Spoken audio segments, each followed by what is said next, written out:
Bismillahirrahmanirrahim. Assalamualaikum warahmatullahi wabarakatuh. Perkenalkan, kami dari kelompok 6, kelas 4412 Data Mining. Di sini kami ingin mempresentasikan tugas akhir data mining, yaitu deployment data mining.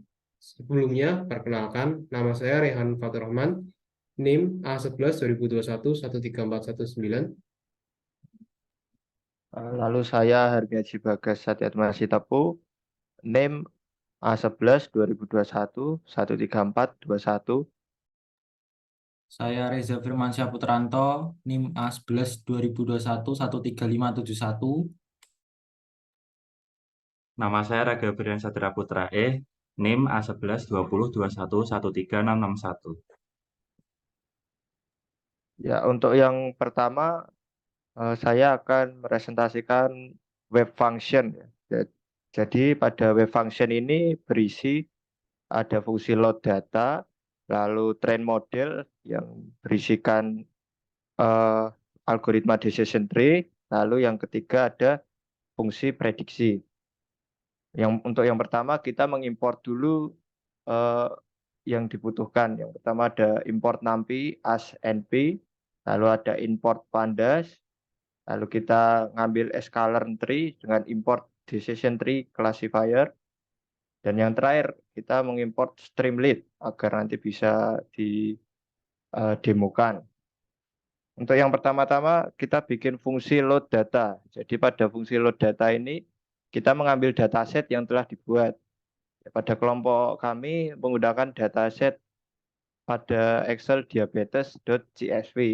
Jadi datanya terletak di sini, dan pada dataset tersebut kami pisahkan jadi X dan Y.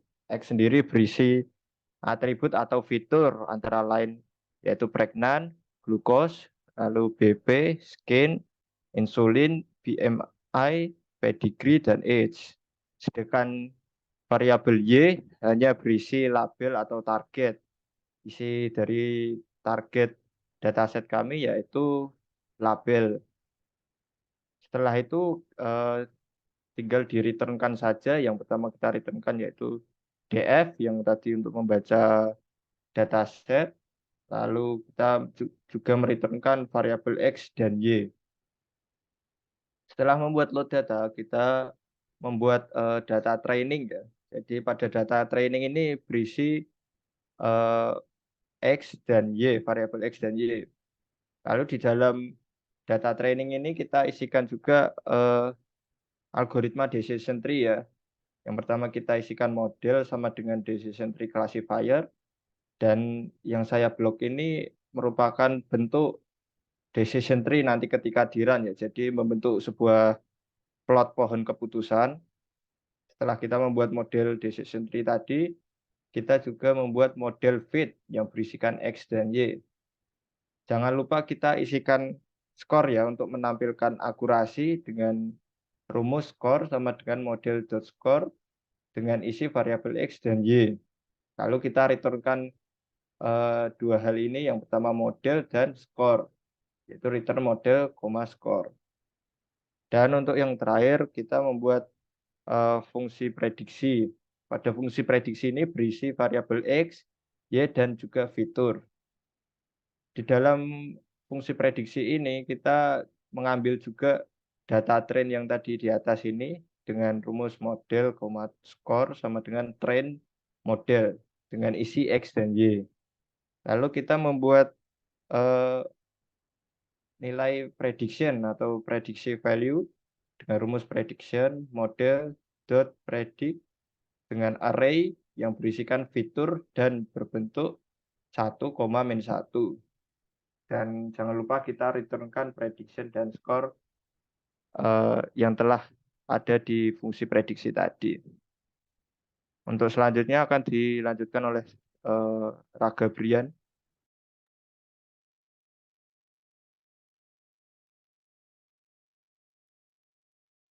Oke, saya akan menjelaskan tentang file main ya, main.py ini. Jadi untuk mendeploy websitenya kita hanya mengeran bagian file main Python-nya ini saja.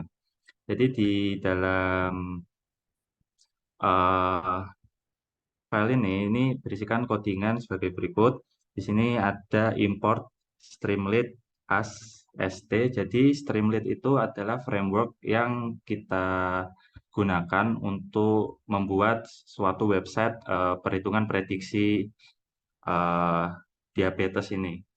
Terus selanjutnya ada from web function import load data, lalu ada from tabs import home, predict, dan visualize. Di tab ini ada 3 menu ya. Jadi ada menu home, predict, dan visualize. Jadi home ini seperti ya, tampilan awal, lalu di tabs prediction itu adalah menu yang untuk menghitung data-datanya. Lalu visualization itu untuk menggambarkan bagaimana data itu diproses. Lalu di sini ada yang namanya stsidebar.title dalam kurung navigasi, ini hanya untuk membuat navigasi ya, yaitu berupa sidebar. Lalu di sini ada radio option, page sama dengan stsidebar.radio page dalam kurung page, list tabs.keys. Lalu di sini untuk memuat data-datanya, di sini untuk memuat dataset ada variabel df, x, dan y sama dengan load underscore data. Lalu ini adalah untuk memanggil app function-nya dengan kondisi seperti if page in prediction, visualization, lalu di sini tab page.apps dan dfxy itu datanya. Lalu selain itu else tabs page.apps. Sekian penjelasan dari saya. Selanjutnya akan dibawakan oleh Raihan. Ya, selanjutnya setelah tadi teman saya Mas Ragus sudah menjelaskan main BY, tentunya kita akan melanjutkan membuat tabnya karena di sini sudah kita buat. Kemudian langsung saja kita menuju ke folder tab. Di sini saya telah membuat folder home. File bernama home.py. Ini merupakan fungsi dari yang menjalankan ini aplikasi prediksi penyakit diabetes dengan st.title aplikasi prediksi penyakit diabetes. Kemudian setelah membuat home.py, kemudian membuat predict.py. Di sini merupakan web halaman yang berfungsi untuk memasukkan inputan user untuk memprediksi penyakit. Hasilnya akan seperti ini.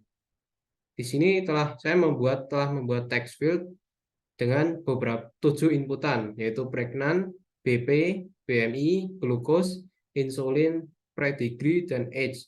Dan tentunya membuat button prediksi. Nanti di sini akan muncul hasil prediksinya dan kesimpulan dari prediksi yang sudah diinputkan oleh user. Kemudian setelah selesai dengan prediksi, kita juga bisa melakukan visualisasi data. Di sini kami menggunakan visualisasi data decision tree dengan fungsi sebagai berikut. Ini akan menampilkan halaman website seperti ini, visualization. Jadi apabila nanti user mengklik decision tree, maka akan muncul decision tree-nya. Oke, sekian dari saya. Untuk demonya akan dilanjutkan oleh Mas Reza.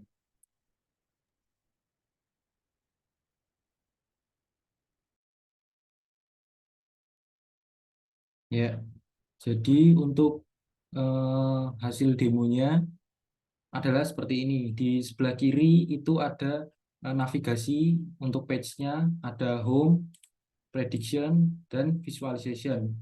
Untuk home sendiri hanya ada judul dari aplikasi kita, yaitu aplikasi prediksi diabetes. Lalu di bagian prediksi ini berguna untuk kita menginputkan data untuk melihat apakah orang tersebut terjangkit diabetes atau tidak. Contohnya saya akan menginputkan data untuk nilai pregnant-nya 6, lalu ada glukosnya 148, nilai BP-nya 72, lalu input nilai skinnya 35, lalu nilai insulinnya 0,33, nilai BMI 6, lalu nilai pedigree-nya 0,627, lalu untuk umurnya adalah 50 tahun. Jika kita klik prediksi di sini, maka akan muncul prediksi sukses dan muncul orang tersebut rentan terkena diabetes. Model yang digunakan memiliki tingkat akurasi 78,64 sekian persen. Lalu jika kita klik visualization di sini dan kita centang plot decision tree di sini, maka akan muncul gambar decision tree-nya seperti ini kurang lebih. Jadi itu dia demo untuk aplikasi diabetes kelompok kita. Jadi sekian presentasi dari kelompok kami. Bila ada kesalahan, mohon maaf. Wassalamualaikum warahmatullahi wabarakatuh.